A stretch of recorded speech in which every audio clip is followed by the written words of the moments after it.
guys, it's Doug Joppa here with Montana Tines. Hopefully you guys can hear me, hopefully you guys can see me. Wanted to do the podcast a little bit different today. I wanted to do it as a video, and I wanted to talk about bear hunting. It's volume 2 of our bear hunting episode. We did one a couple weeks ago now where we just kind of went through the tips of what we look for. But I wanted to dive a little bit deeper into those. So we're going to get into it. I'm going to look at my phone. I wrote down some notes just to make sure that I hit on certain subjects. But hopefully this will help you. And hopefully I'll be able to show you a little bit about what I'm looking for. So first off, if you can look behind me, I'm on a high perch right now. I've got tons of open country. It's sparsely timbered, but there's green grass up. There's all sorts of food sources up here. So I'm sitting here, and I'm not currently bear hunting, but I wanted to film this anyway. I'm shed hunting today, but what I look for first is food sources. I want my green grass, southern exposed slopes, things of that nature, things that are going to green up fast, and things that also have nearby cover and nearby water. Most of the bears that we have found, especially when I've been guiding clients, is on those types of terrain, but also really rocky terrain close by too. As to why that is, I'm not sure. Maybe it's an extra food source for them, maybe it's a means of escape that no one's going to go through. I'm not sure, but it seems like sparsely timbered, southern exposed slopes that green up fast, have food, water nearby. Those are going to be the areas that you want to sit on and hit. As for some notes, so when you do find an area like this with the green grass greening up and you have a good glassing spot, mine's been up here on top of these rocks, I can look down and see almost everything. Glass the hell out of it. Just keep glassing it. Don't stop. I mean, you can stop, take a nap, but don't leave it alone, especially if you've been seeing bear sign around there. Early spring bears don't go far from where you first see them. A lot of it is because of their paws, which we'll get in later. But they're going to be on that green grass. They're going to be hitting it. They're going to be trying to get that digestive system going. And, it's going to be something that you're going to want to spend time picking apart. Just like I always tell people, when you think you've sat long enough and you're bored and you're about done with it, just sit longer. Get that gumption to just sit longer, and patience during bear hunting will lead to success. A lot of people, especially if you're on the way western part of the state of Montana and you're in like the sapphires, things of that nature, you're not going to have a lot of this open country like this. You're not going to have a lot of green grassy slopes, things of that nature, but you're going to have a lot of logging roads. And when you're on those logging roads, obviously it's about country covered, really. So you're going to want to cover as much country as you can, but those are good food sources as well. Just because I really harp on the green grassy slopes in early spring and then following the elk herds later on when you get towards the end of May, doesn't mean that you're not going to find bears on those logging roads. All that down timber, everything in there that gets old and rotted, it has bugs in it, they'll eat the crap out of that. Also, just because I say green grass doesn't mean it has to be an open slope like these. There's green grass in those loggy or freshly logged areas as well. So it's just spending your time picking it apart, covering country, and doing what you can do. The one thing I really did want to hit on when you're glassing meadows, when you're glassing even big open timber swaths that have been freshly cut, things of that nature, really, really focus on the edges and the shadows around those areas. Most of the bears that I find are not in the open. They're in a meadow. They might be eating on the green grass. but they're in the shade. They're in the edges of those meadows, trying to keep cool, but still getting their feeding done during the day. So really, really hit the edges of that. And like I've said, this is the next note I had. I wrote down, be patient. Finding bears is about the long game. It's like everything. There's people that go out there and they're out there for 30 minutes, they find a bear. But for the majority, bear hunting, especially if you're being picky and you're waiting to find that one bear, it is a patience game. You're going to be waiting and glassing and moving and just doing anything you can to find them. And you can't let yourself get disappointed. You can't let yourself get distraught. You can, just keep moving forward. Keep trying to achieve the goal, and eventually good things will come. As I was talking about earlier, when you're hunting bears in the spring, if you come across green slopes like this and you see fresh bear sign, sit on them for a long time. Reason being, early spring, beginning of April when the season starts, well, I guess middle April when the season starts, to the first weeks of May, those bears that come out of hibernation are not going to go far from where you find their sign. There's a few reasons for that. Some of it may be snow, they might be locked in. Other parts of it, and there is science to back it up, is because of their paws. During the winter, their paws soften up because they're not walking all over the place. They're not, calloused up, so they don't go far from their den and far from those food sources early spring. So if you do see fresh sign, just hit it a few nights in a row. Hit it a couple days in a row, and I guarantee you'll at least see that bear. A lot of people think that's BS about the paws, but there is science to back it up. And if you think that's BS, you'll probably think this next thing is BS. But this is, something that I have seen time and time again.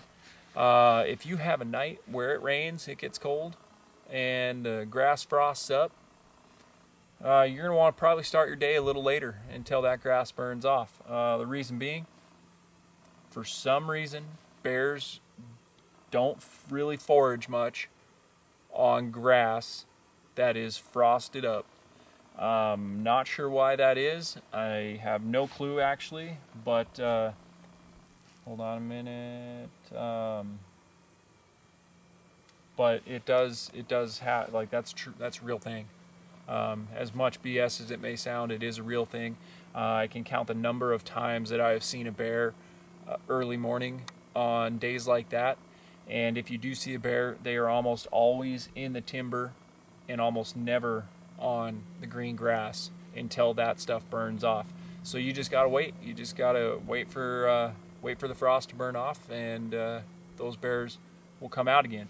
And I don't confuse that with days that it's raining. You're gonna have rainy days during the spring bear hunting season, and during those rainy days, they'll be out feeding on grass still. I tend to harp a little bit more on the edges during those days as well. But you will find bears eating on grass.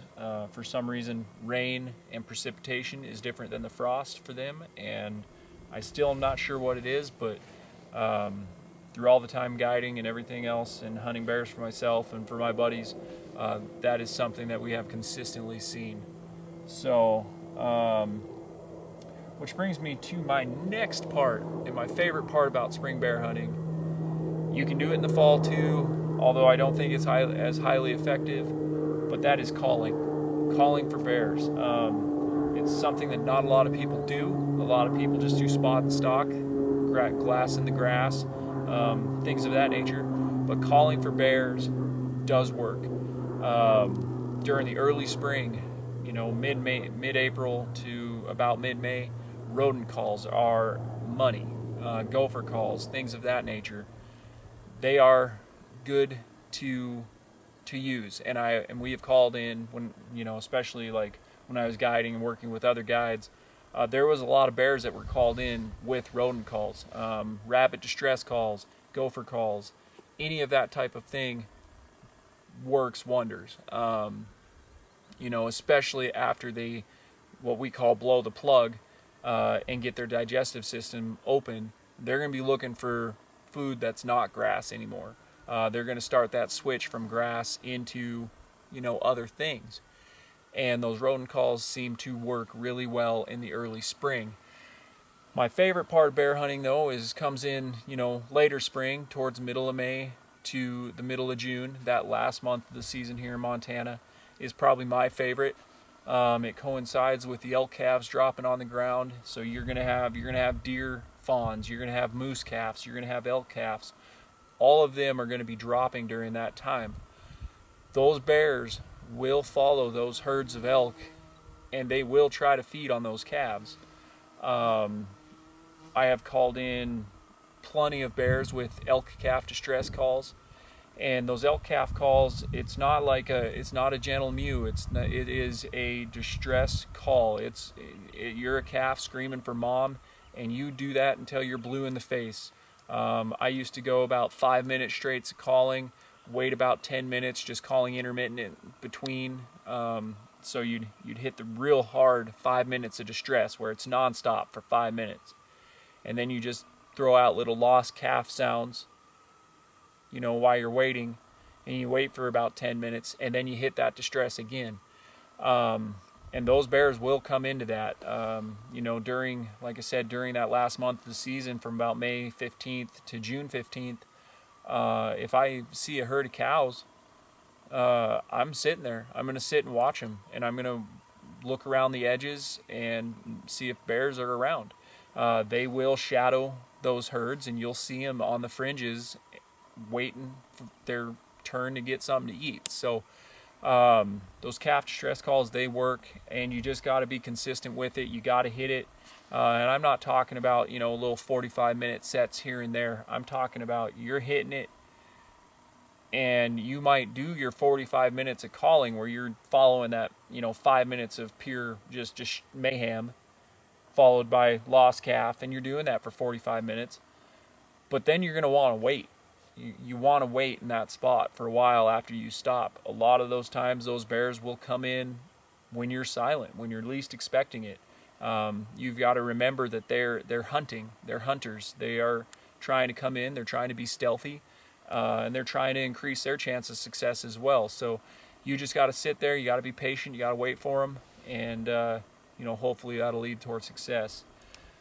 The other thing that I wanted to bring up, and it goes with covering country and things that you should do, glass and move during the early spring, finding elk during the late spring, and sitting on those glass and parks, doing this, doing that, finding the sign.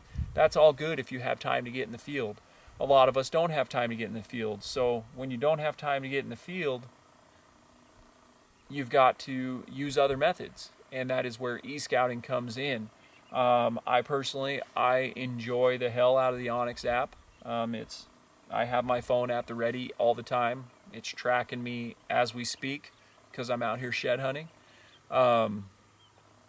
So I use Onyx. I use Onyx to try and find certain spots, and I use Google Earth quite a bit. So those two things going together, they make a pretty unbeatable duo as far as e-scouting goes. And when I'm e-scouting, I look for the same things. I'm going to look for, southern exposures where I think the grass is going to green up first. I'm also going to look for areas that have that southern exposure, that have cover, they have shade, and I personally look for water. I don't look for little creeks, but I'll look for springs, and I'll look for little ponds and things that are out of the way and away from people. And I'll zero in on those areas, and I'll mark them on my Onyx, I'll highlight them, and I'll go in and see. And if there's bear sign in there, I hunt it. If there isn't bear sign, I move on to the next one that I marked. Which brings me to when you're e-scouting and you don't have time to get out in the field, you always have to have backup plan. You have to have a spot A, a spot B, a spot C, and so on and so forth. If you go out into the mountains and you go to that number one spot on your hit list and you don't see any bear sign, or someone's already in that spot, you're going to have to move spots. So, always have a backup plan, a contingency plan. And, like I said, yeah, I'll show you a picture of what I look for. And it's an area that I found e-scouting, and I hunt quite a bit. And I've killed some bears in there with some clients. So I'll show you a picture of that. And, you can kind of use it as a reference on what I look for and what you could be looking for. But, the main thing with bear hunting is just to be out there. You just got to get after it. You got to do your thing. You got to be vigilant of your surroundings, know what you're looking for, and just get after it. You're gonna get to a spot in the spring. You're gonna see rolled over rocks. You're gonna see where they're tearing logs open. You're gonna see, bear scat all over the place. And when you start seeing that stuff, you gotta be consistent in hitting it. Just because you go there one night and you don't see a bear in that spot doesn't mean that you don't go there the next day and not see them. They don't live on our time frame. They live on their own. And, you just gotta put in the time, put in the effort, do what you can, and, really get after it. So I'm going to make sure I didn't miss anything I wanted to tell you guys real quick on my notes. It's kind of bright out here, but,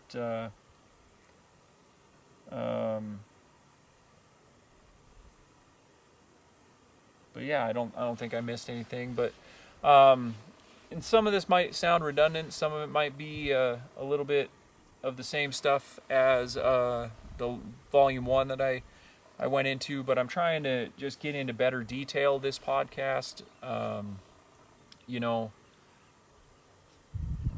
Bear hunting is tough. It is really tough. It's you're looking for an animal that doesn't really want to be found, and you got to realize, like, it's not going to be like elk hunting. It's not going to be like deer hunting. You've got maybe 300-400 bears in an ecosystem that you're hunting that holds 4,500 elk.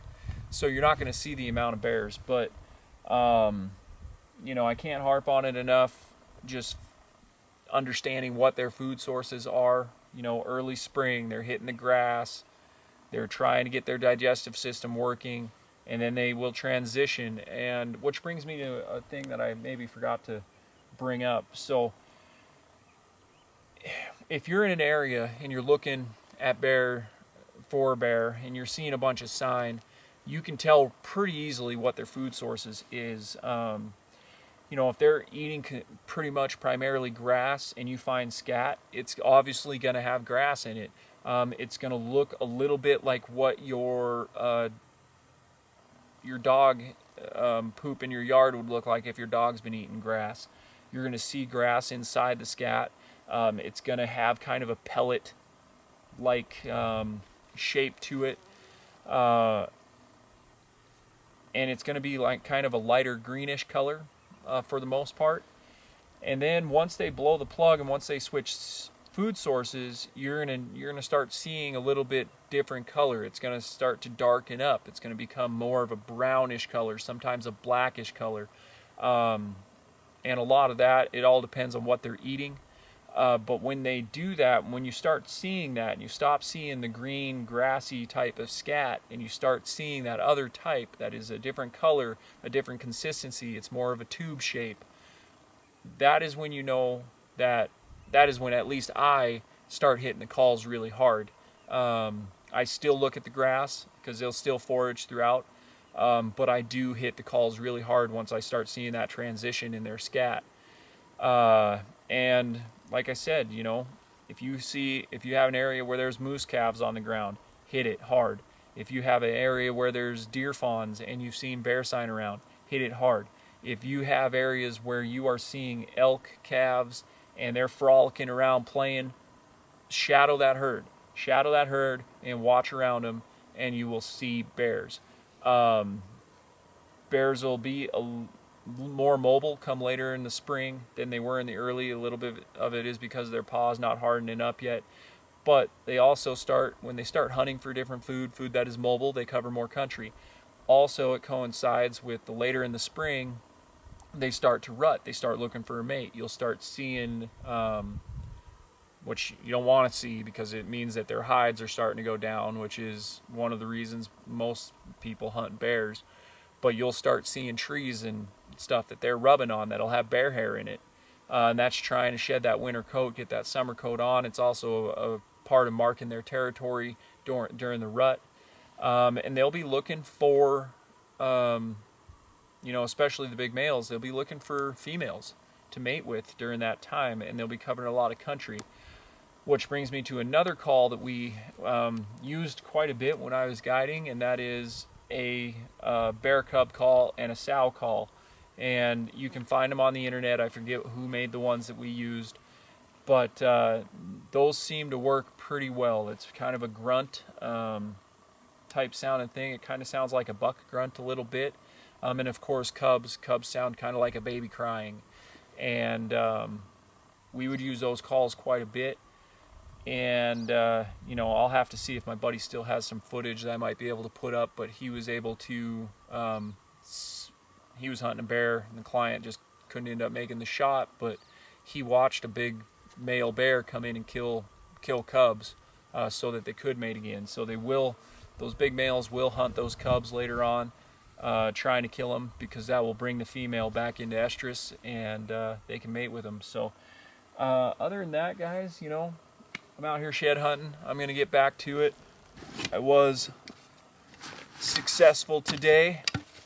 Got a pretty nice muley set. So I won't be going home empty-handed today.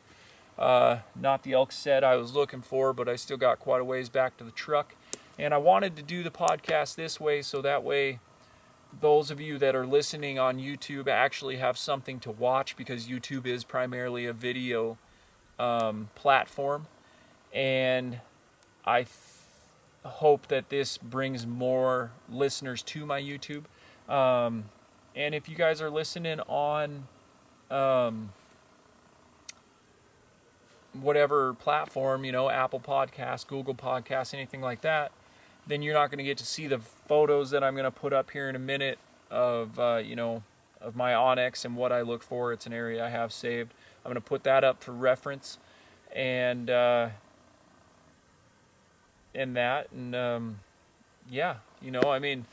eventually I'm hoping to get some guests on using Zoom, so that we can talk about bear hunting and shed hunting and trail cams and off-season scouting and all that good stuff. And other than that, I hope that this video is better for you YouTubers that have been listening to the podcast. And hopefully, if you are on YouTube, click subscribe. I could really use the help on my subscribe numbers, my number of subscribers. Like the video, share the video. And if you guys are listening on Google Podcasts or Apple Podcasts, do the same. Subscribe to the podcast. There will be a new episode up, hopefully every week from here on out. And hopefully we'll get some guests on, talk about some different stuff, some good stuff. And other than that, just, enjoy the spring season, whether you're shed hunting, turkey hunting, bear hunting. It doesn't matter. Get out there, enjoy yourself. Do whatever you can do to be successful. That is, within your ability. And archery season for elk will be here before we know it. We're about 4 or 5 months away now, so be getting ready for that as well. And hopefully we'll be filming a couple bear hunts this spring. We're going to get after it pretty hard here in about a week or so. So, because that's when all the roads open around where I'm at. So that's when we can really get to covering country and finding bears. But yeah, other than that, guys, I hope you guys enjoy this video. Please like and subscribe my YouTube channel. Go look at all the shed hunting videos I have up previous. There will be another one dropping today along with this podcast. I might drop the shed hunting video tomorrow or the podcast tomorrow. I haven't decided yet. But yeah, just enjoy yourself. These lands are out here for us to use. And, it's something not to be taken for granted. So get out there and use them. If you guys don't have onyx yet, I'm going to show you guys what I look for when I'm e-scouting. If you don't have onyx, I would suggest getting it. if you do have it and you want to use Google Earth, you can do that too. And yeah, e-scouting works as well. So I'll put that picture up of what I'm looking for, and yeah, just take some of this and hopefully use it, and hopefully you guys can be successful bear hunting as well. And that's all I got for you. Laters.